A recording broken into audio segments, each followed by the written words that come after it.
বাঙালির নাকি 12 মাসে 13 পার্বণ।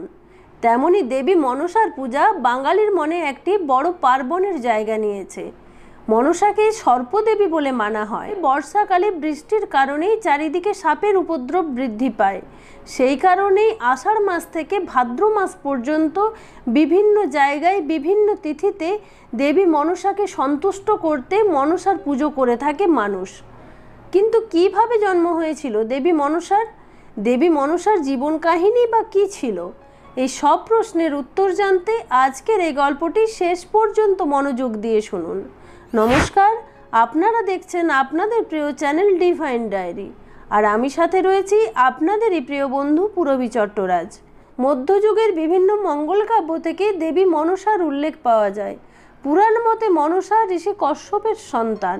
সেই সময় পৃথিবীতে সাপ ও সরীসৃপদের উপদ্রব বেড়ে গেলে ব্রহ্মার আদেশে ঋষি কশ্যপ নিজের মন থেকে মনসা দেবীর জন্ম দেন। নিজের মন থেকে জন্ম বলে তার নাম হয় মনসা। আবার মঙ্গল কাব্য অনুসারে দেবী মনসাকে দেবাদিদেব মহাদেবের কন্যা বলেও মনে করা হয়। জানা যায় মহাদেবের শরীরের তেজরশ্মি পদ্মপাতার উপর পড়েই মনসার জন্ম হয়েছিল বলে মনসাকে পদ্মাবতীও বলা হয়। এবং বাসুকী নাগ মনসাকে ভগ্নী বলে স্বীকার করে নিয়ে লালন পালন করে বড় করে তোলে। পরে মহাদেব যখন জানতে পারে যে মনসা তার সন্তান, তখন তাকে কৈলাসে নিয়ে যান। কিন্তু পার্বতী মনসাকে দেখে তিনি মনে করেন মহাদেব হয়তো তাকে বিবাহ করেছেন, তাই তিনি তাকে অকথা কুকথা বলতে থাকেন। তখন মনসা রেগে গিয়ে পার্বতীকে দংশন করলে মহাদেব মনসাকে আদেশ দেন যে সব বিষ তুলে নিতে, এবং পিতার আদেশে তৎক্ষণাৎ সেই বিষ তুলে নেন। সেই থেকে মনসাকে বিষহরিও বলা হয়।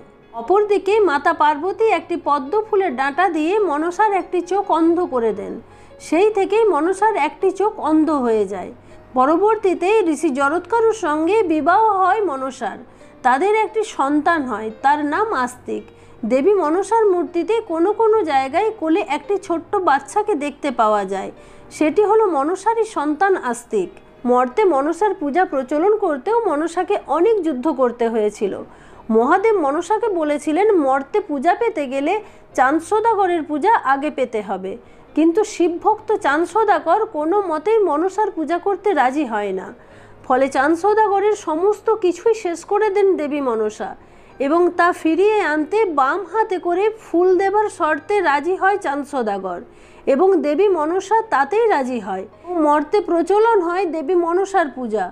মনসার পূজার এই কাহিনী মনসা মঙ্গল কাব্যের বেহুলা লকিন্দর কাহিনীতে পাওয়া যায়।